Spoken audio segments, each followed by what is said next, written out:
നമസ്കാരം.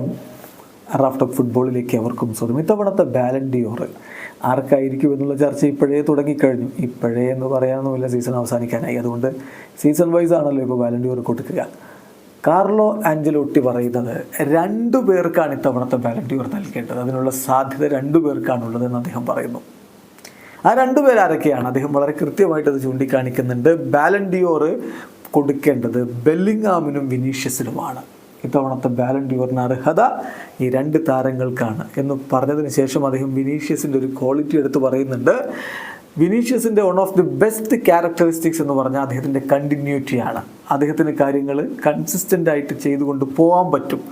മാത്രമല്ല, അദ്ദേഹത്തിന് ഇനിയും ഇമ്പ്രൂവ് ചെയ്യാനുള്ള ഏരിയകളുണ്ട്, ശരിയാണ്. എസ്പെഷ്യലി പെനാൽറ്റി ബോക്സിനടുത്ത് ഒക്കെ ആ ഏരിയകളിൽ അദ്ദേഹത്തിന് കൂടുതൽ ഇമ്പ്രൂവ്മെൻറ്റ് വരേണ്ടതുണ്ട്. പിന്നെ വിത്തൗട്ട് ദി ബോളിലുള്ള മൂവ്മെൻറ്റ്സിലും അദ്ദേഹം ഇമ്പ്രൂവ് ആവേണ്ടതുണ്ട്. ഇമ്പ്രൂവ് ആവും. കാരണം അതിനുവേണ്ടി ഇമ്പ്രൂവ് ആവാൻ വേണ്ട ഹ്യൂമിലിറ്റി, വിനയമൊക്കെ ഉള്ളയാളാണ് വിനി ജൂനിയർ എന്നുകൂടി കാർലോ ആഞ്ചലോട്ടി പറഞ്ഞു. എന്തായാലും റയൽ മാഡ്രിഡ് ഇതവണ ലാലിഗ കിരീടത്തോട് അടുക്കുകയാണ്. ഇന്നവർക്ക് മത്സരമുണ്ട്. ഇന്നത്തെ എതിരാളികൾ റയൽ സോസിഡാഡാണ്. രാത്രി ഇന്ത്യൻ സമയം 12:30 ആ പോരാട്ടം റയൽ സോസിഡാഡിൻ്റെ മൈതാനത്ത് നടക്കുന്നത്. അത് കഴിഞ്ഞാൽ പിന്നെ റയൽ യുവേഫ ചാമ്പ്യൻസ് ലീഗിൻ്റെ സെമി ഫൈനൽ മത്സരത്തിൽ ബയേൺ മ്യൂണിക്കിനെ നേരിടാൻ പോവുകയാണ്. മെയ് 1 പുലർച്ചെ 12:30, അതായത് വരുന്ന ചൊവ്വാഴ്ച രാത്രി തന്നെയാണ് കളി.